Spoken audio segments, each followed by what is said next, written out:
I'm Chris, and this is my buying used TRAXXAS nitro off of eBay video. So this might be the last used RC video I ever make. And the reason I've been buying these used ones is because I cannot go back in time. They don't sell these anymore. All right, so this is another Fortec that I bought. This one popped up, buy it now. It was in pieces, it's missing a lot. Okay, but it came with a 2.5 and that special motor mount. So that's money right there. They don't sell any of this front suspension stuff on there, so I could sell that on eBay if I want to. So see how that's crooked in there? They didn't pay attention to the little camshaft settings, put that in there wrong, and this car was screwed up. And they probably thought something was broke, gave up on it. Because all this is in really, really good shape. This is not a junk crashed car. It clearly has some parts taken off of it. See the bottom?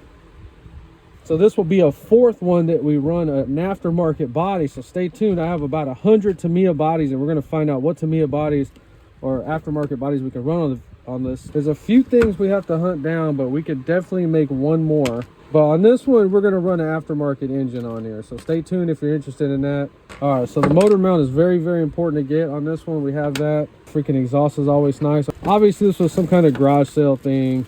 So if I ever say it has plenty of compression in the video, whenever you rebuild one of these or have a new one, when you try to turn it, it almost feels like it gets stuck at the top and then it clicks. So when I say it has plenty of compression, it's doing that like it's a brand new engine. It has good compression, and I'll just say the compression is good on it. We don't even have to take this apart. It's in really good shape. I don't have a 2.5 box. I just keep that in my T-Max stuff. All right, so this one popped up, total $56. Honestly, I couldn't tell what this was in the pictures at first. I don't think they had any idea what it was. I don't know what this one's gonna look like. The pictures were not that good. I could already see a 0.15 right there. I think you could still buy stuff for this one. Okay, so I already have one of these. Can you tell what it is? It is a Nitro Stampede. So this is an older one, vintage one. The freaking engine turns over. Oh my God. It has very good compression on it. This is awesome right here. This is worth it just for the engine. Look what we happen to have right here. Wheels for it. That's crazy. Off of the last project. Or minimal scratches on it. Easy. Oh, they took the easy start off. That's fine. So you can't buy this old Stampede body anymore.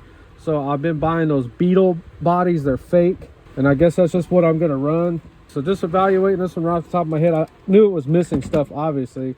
But I'm going to say for about $100 we could have this thing in really, really nice, perfect shape, even with the Beetle body on it. But of course, that's me throwing in some of my own parts that I already have. So this is just going to be one I sell or bash or whatever. That's screwed up right there. Oh God. Is that why they quit using it? This just came loose, broke. Okay, I'm gonna say that's a win too. So I did pay $103 total, shipped to my house. And you notice how all of these have engines on them. You always want to balance that out. You don't want to have an abundance of engines and no cars. And same thing, a whole bunch of cars with no engines. You have to constantly balance that stuff out, or you kind of just become a hoarder. You know, and you got to move these things around, trade them, at least restore them and get them running. The most they'll sit like this is maybe 2 months. Dang. All right, so I own way too many of these. Okay, so I bought this one because I thought it had some kind of crazy aftermarket engine. It's just an aftermarket head. It's got a 2.5 on it. And then it had some aftermarket exhaust. I kind of wanted to get my hands on that because it has to do something, right? Overstock. But what made me really start liking the T-Max is that the parts are everywhere. They still make everything for it. Okay, the engine's locked up, but you know, I ain't worried about that. So a T-Max complete like this, I'll pay $100 for it.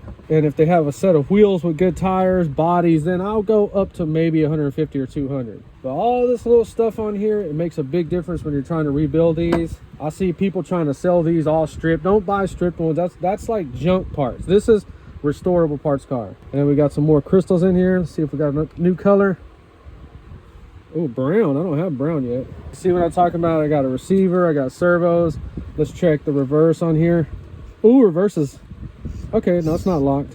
All right, no, I'm happy with this 100%. This is another rebuildable one. Look at the bottom. Oh my God. You can't beat them when they look like this. And then we already got a little upgraded part here. I'll like that one. All right, well, there you go. This is my last 3 used RC purchases for this year. We're gonna step these videos up, so the videos are gonna be like less restoration and more running and tuning. I just make those videos out there for the next generation of people that are trying to restore these. I know most people don't care about taking them apart because you've already done it several times. So just making these videos to show you, if you look at eBay every day, offer up every day, you can find these good deals and then have project cars for the rest of your life. If you enjoyed this video, please like and subscribe. Thanks for watching.